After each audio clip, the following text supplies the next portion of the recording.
ಬೆಂಗಳೂರಿನ ಮಲ್ಲೇಶ್ವರಂನಲ್ಲಿ DCM doctor Ashwath Narayan ಅಗತ್ಯ ಇರುವವರಿಗೆ ಆಕ್ಸಿಜನ್ ಕಾನ್ಸಂಟ್ರೇಟರ್ ವಿತರಿಸಿದ್ರು. ಉಸಿರಾಟ ಸಮಸ್ಯೆಯಿಂದ ಬಳಲ್ತಾ ಇರೋ ರೋಗಿಗಳಿಗೆ 50 ಆಕ್ಸಿಜನ್ ಕಾನ್ಸಂಟ್ರೇಟರ್ ಅನ್ನು ವಿತರಿಸಲಾಯಿತು. ಚಿಕ್ಕಬಳ್ಳಾಪುರದಲ್ಲಿ ಪೊಲೀಸರು ಫೀಲ್ಡ್ಗಿಳಿದು ಬೇಕಾಬಿಟ್ಟಿ ಓಡಾಡುತ್ತಿದ್ದವರಿಗೆ ಬಿಸಿ ಮುಟ್ಟಿಸಿದ್ದಾರೆ. ಚಿಕ್ಕಬಳ್ಳಾಪುರ ಡಿವೈಎಸ್ಪಿ ರವಿಶಂಕರ್ ನೇತೃತ್ವದಲ್ಲಿ 150ಕ್ಕೂ ಹೆಚ್ಚು ವಾಹನಗಳನ್ನು ಸೀಸ್ ಮಾಡಿದ್ದಾರೆ. ಪೊಲೀಸರು ಎಷ್ಟೇ ಬುದ್ಧಿ ಹೇಳಿದ್ರು ಜನ ಮಾತ್ರ ಮನೆಯಿಂದ ಸುಮ್ಮನೆ ಹೊರ ಬರ್ತಿದ್ದಾರೆ. ಹೀಗಾಗಿ ಅನಗತ್ಯವಾಗಿ ಹೊರಬಂದವರಿಗೆ ಪೊಲೀಸರು ಲಾಠಿ ರುಚಿ ತೋರಿಸಿದರು.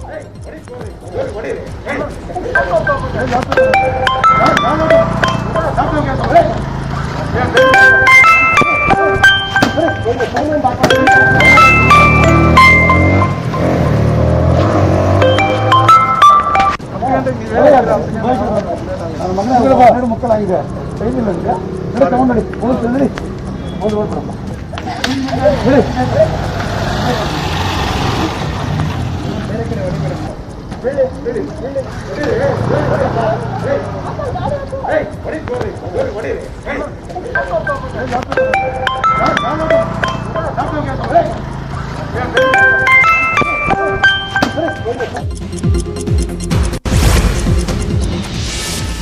ಸರ್ಕಾರಿ ವೈದ್ಯರೇ ರೆಮ್ಡೆಸಿವಿರ್ ಇಂಜೆಕ್ಷನ್ ದಂಧೆಯನ್ನ ನಡೆಸುತ್ತಿದ್ದಾರಾ ಅನ್ನುವ ಅನುಮಾನ ಮೂಡಿದೆ. ಮಂಡ್ಯದ ನಾಗಮಂಗಲದ ಸಾರ್ವಜನಿಕ ಆಸ್ಪತ್ರೆಯಲ್ಲಿ ಮಂಜು ಅನ್ನುವಾತನಿಗೆ ಕೊರೋನಾ ಚಿಕಿತ್ಸೆ ನೀಡಲಾಗ್ತಾ ಇತ್ತು. ವೈದ್ಯರು ಸೋಂಕಿತನಿಗೆ ರೆಮ್ಡೆಸಿವಿರ್ ಇಂಜೆಕ್ಷನ್ ಕೊಟ್ಟಿರುವುದಾಗಿ ಬುಕ್ಕಲ್ಲಿ ನಮೂದಿಸಿದ್ದಾರೆ.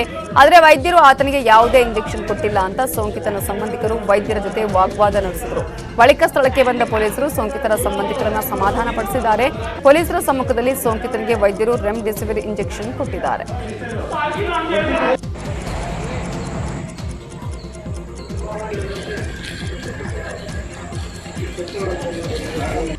ನಾವೇನು ಒಂದು ಕೈ ಮಾಡಕ್ ಹೋಗಿದ್ವಿ. ಯಾವುದು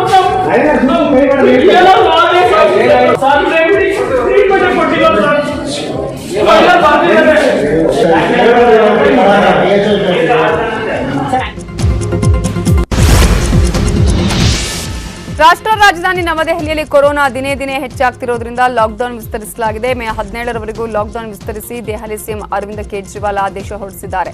ಏಪ್ರಿಲ್ 20ರಂದೇ ಕೊರೋನಾ ತಡೆಗೆ ದೆಹಲಿ ಲಾಕ್ಡೌನ್ ಘೋಷಿಸಲಾಗಿತ್ತು. ಲಾಕ್ಡೌನ್ ವೇಳೆ ಅಗತ್ಯ ಸೇವೆಗಳಿಗೆ ಅಷ್ಟೇ ಅವಕಾಶ ನೀಡಲಾಗುತ್ತಿದೆ. ಜಮ್ಮು ಮತ್ತು ಕಾಶ್ಮೀರದಲ್ಲೂ ಮೇ 17ರವರೆಗೆ ಲಾಕ್ಡೌನ್ ವಿಸ್ತರಿಸಲಾಗಿದೆ.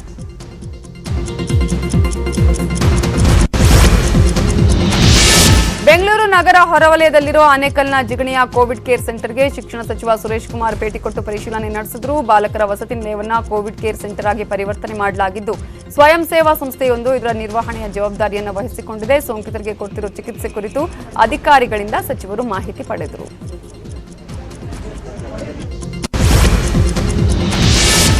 ಗದಗ ಜಿಲ್ಲೆಯ ರೋಣ ತಾಲೂಕಿನ ಜಕ್ಕಲಿ ಗ್ರಾಮದಲ್ಲಿ ಡಂಗೂರು ಸಾರುವ ಮೂಲಕ ಲಾಕ್ಡೌನ್ ಬಗ್ಗೆ ಜಾಗೃತಿ ಮೂಡಿಸಲಾಯಿತು. ನಾಳೆಯಿಂದ ಲಾಕ್ಡೌನ್ ಜಾರಿಯಲ್ಲಿರಲಿದೆ.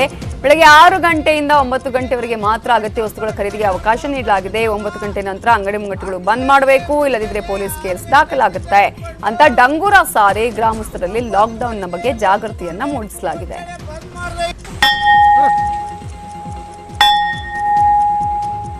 ನಾಳೆ ಮುಂಜಾನೆ ಯಾರು ಬೈಕು ಅಡ್ಡಾಡ್ಸಂಗಿಲ್ಲ ಮತ್ತು ಯಾರಾದ್ರೂ ಬೈಕಿನ ಮೇಲೆ ಎತ್ಕೊಂಡು ಏನಾದ್ರೂ ತರಕ ಪರಕ ಯಾರು ಹೋಗ್ತಕ್ಕಂಥಲ್ಲ.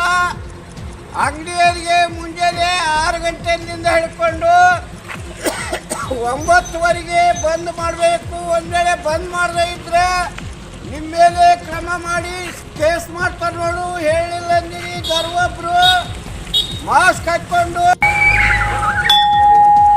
ನಾಳೆ ಮುಂಜಾನೆ ಯಾರು ಬೈಕ್ ಅಡ್ಡಾಡ್ಸಂಗಿಲ್ಲ. ರಾಜ್ಯದಲ್ಲಿ ದಿನೇ ದಿನೇ ಕೊರೋನಾ ಸೋಂಕು ಮತ್ತು ಸಾವು ಹೆಚ್ಚಾಗ್ತಾನೆ ಇದೆ. ಈ ಹಿನ್ನೆಲೆಯಲ್ಲಿ ಪ್ರಧಾನಿ ಮೋದಿ ಸಿಎಂ ಯಡಿಯೂರಪ್ಪ ಅವರಿಗೆ ಕರೆ ಮಾಡಿ ರಾಜ್ಯದ ಕೊರೋನಾ ಸ್ಥಿತಿಗತಿ ಬಗ್ಗೆ ಮಾಹಿತಿಯನ್ನ ಪಡೆದಿದ್ದಾರೆ. ಕೊರೋನಾ ತಡೆಗೆ ರಾಜ್ಯ ಸರ್ಕಾರ ಏನೆಲ್ಲ ಕ್ರಮಗಳನ್ನು ಕೈಗೊಂಡಿದೆ, ಬೆಡ್ ಸಮಸ್ಯೆ ಆಗಿರಬಹುದು, ಆಕ್ಸಿಜನ್ ಸಮಸ್ಯೆ ಆಗಿರಬಹುದು, ಲಸಿಕೆ, ಹೀಗೆ ಎಲ್ಲಾ ವಿಚಾರಗಳ ಬಗ್ಗೆ ಪ್ರಧಾನಿ ಮಾಹಿತಿಯನ್ನ ಸಂಗ್ರಹಿಸಿದ್ದಾರೆ. ಕೊರೋನಾ ಕಂಟ್ರೋಲ್ಗೆ ಅಗತ್ಯ ಕ್ರಮಗಳನ್ನು ಕೈಗೊಳ್ಳುವಂತೆ ಸೂಚನೆ ಕೊಟ್ಟಿದ್ದಾರೆ. ಕೊರೋನಾ ಹೆಚ್ಚಿರುವ ರಾಜ್ಯಗಳ ಸಿಎಂಗಳ ಜೊತೆ ಪ್ರಧಾನಿ ಕರೆ ಮಾಡಿ ಮಾಹಿತಿ ಸಂಗ್ರಹ ಮಾಡ್ತಿದ್ದಾರೆ. ನಿನ್ನೆ ಮಧ್ಯಪ್ರದೇಶ, ಮಹಾರಾಷ್ಟ್ರ, ಹಿಮಾಚಲ ಪ್ರದೇಶ, ತಮಿಳುನಾಡು ಸಿಎಂಗಳ ಜೊತೆ ಚರ್ಚಿಸಿದ್ರು. ಇವತ್ತು ಕರ್ನಾಟಕ, ಪಂಜಾಬ್, ಬಿಹಾರ ಮತ್ತು ಉತ್ತರಾಖಂಡ ಸಿಎಂಗಳ ಜೊತೆ ಚರ್ಚೆಯನ್ನ ಮಾಡಿದ್ದಾರೆ. ನಾಳೆಯಿಂದ ಇಡೀ ರಾಜ್ಯದಲ್ಲಿ ಲಾಕ್ಡೌನ್ ಜಾರಿಯಾಗಲಿದೆ. ಅಂತರ್ ಜಿಲ್ಲೆ ಮತ್ತು ರಾಜ್ಯ ಪ್ರಯಾಣಕ್ಕೆ ಸರ್ಕಾರ ನಿಷೇಧ ಹೇರಿದೆ. ಹಾಗಾಗಿ ಇವತ್ತು ಬೆಳಗ್ಗೆ ಜನ ಗಂಟು ಮೂಟೆ ಕಟ್ಟಿಕೊಂಡು ತಮ್ಮ ಊರುಗಳತ್ತ ಪ್ರಯಾಣ ಬೆಳೆಸಿದ್ರು. ಇನ್ನು ಬೆಂಗಳೂರಿನ ರೈಲ್ವೆ ನಿಲ್ದಾಣದಲ್ಲೂ ಭಾರಿ ಸಂಖ್ಯೆಯಲ್ಲಿ ಪ್ರಯಾಣಿಕರು ಸೇರಿದ್ರು. ಪಶ್ಚಿಮ ಬಂಗಾಳ, ಬಿಹಾರ, ಉತ್ತರ ಪ್ರದೇಶ, ಒಡಿಶಾ, ಜಾರ್ಖಂಡ್ ಕಡೆಗೆ ಹೆಚ್ಚಿನ ವಲಸಿಗರು ತೆರಳುತ್ತಿದ್ದಾರೆ. ಕೆಎಸ್ಆರ್ ರೈಲು ನಿಲ್ದಾಣದ ರಿಸರ್ವೇಷನ್ ಕೌಂಟರ್ ಬಳಿ ವಲಸಿಗರು ಕ್ಯೂ ನಿಂತಿದ್ರು. ಸಾಮಾಜಿಕ ಅಂತರ ಪಾಲಿಸದೆ ಮಾಸ್ಕ್ ಹಾಕದೆ ಜನ ಗುಂಪಾಗಿ ಸೇರಿದ್ರು. ನಾಳೆಯಿಂದ ಕರುನಾಡು ಲಾಕ್ ಡೌನ್ ಆಗ್ತಿದೆ. ಈ ಮಧ್ಯೆ ವಿಪಕ್ಷ ನಾಯಕ ಸಿದ್ದರಾಮಯ್ಯ ಸಿಎಂ ಯಡಿಯೂರಪ್ಪ ಅವರಿಗೆ ಪತ್ರ ಬರೆದಿದ್ದಾರೆ. ಸಿಎಲ್ಪಿ ಸಭೆಯಲ್ಲಿ ವ್ಯಕ್ತವಾದ ಸಲಹೆಗಳನ್ನು ಸರ್ಕಾರಕ್ಕೆ ಕೊಟ್ಟಿದ್ದಾರೆ ಸಿದ್ದರಾಮಯ್ಯ. ದುಡಿಯುವ ವರ್ಗಕ್ಕೆ ನೆರವಾಗುವಂತೆ ಪತ್ರದಲ್ಲಿ ಸಿದ್ದು ಉಲ್ಲೇಖಿಸಿದ್ದಾರೆ. ಜಿಲ್ಲಾವಾರು ಆಕ್ಸಿಜನ್ ಘಟಕಗಳ ಸ್ಥಾಪನೆಗೆ ಒತ್ತಾಯಿಸಿದ್ದಾರೆ. ತಾತ್ಕಾಲಿಕ ಕೊರೋನಾ ಆಸ್ಪತ್ರೆ ಸ್ಥಾಪಿಸಬೇಕು, ಕಲ್ಯಾಣ ಮಂಟಪ, ಕ್ರೀಡಾಂಗಣ, ಹಾಸ್ಟೆಲ್ಗಳಲ್ಲಿ ತಾತ್ಕಾಲಿಕ ಆಸ್ಪತ್ರೆ ಮಾಡಿ ಅಂತ ಸಲಹೆ ಕೊಟ್ಟಿದ್ದಾರೆ.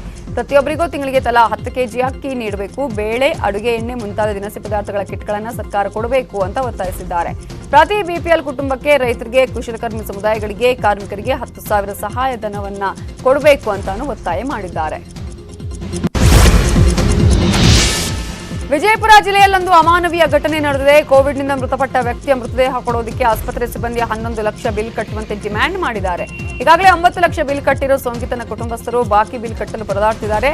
ಆದರೆ ಬಂಜಾರ ಆಸ್ಪತ್ರೆ ಸಿಬ್ಬಂದಿ ಮಾತ್ರ ಬಾಕಿ ಹಣ ಕಟ್ಟುವಂತೆ ಪಟ್ಟು ಹಿಡಿದ್ರು. ಈಗಾಗಲೇ 57 ವರ್ಷದ ಸುರೇಶ್ ನಾಯ್ಕ್, 37 ವರ್ಷದ ಶಿಲ್ಪಾ ನಾಯ್ಕ್ ಸಾವನ್ನಪ್ಪಿದ್ದಾರೆ. ಬಾಕಿ ಉಳಿದ ಹಣ ಕಟ್ಟಿ ಡೆಡ್ ಬಾಡಿ ತಗೊಂಡು ಹೋಗುವಂತೆ ಆಸ್ಪತ್ರೆಯ ಸಿಬ್ಬಂದಿ ಹೇಳಿದ್ರು. ಬಾಕಿ ಹಣ ಕಟ್ಟಿದ ಮೇಲೆನೆ ಮೃತದೇಹವನ್ನ ಸಿಬ್ಬಂದಿ ಹಸ್ತಾಂತರಿಸಿದ್ರು.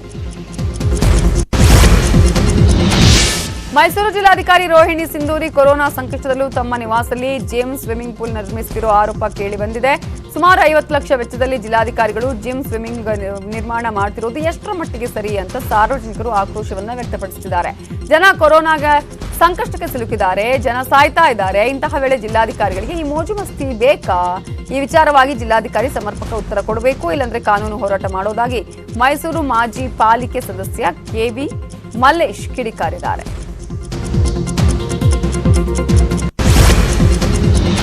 ಇನ್ನುಳಿದ ಪ್ರಮುಖ ಸುದ್ದಿಯನ್ನ ನೋಡೋಣ ಬ್ರೇಕ್ ಆದ್ಮೇಲೆ.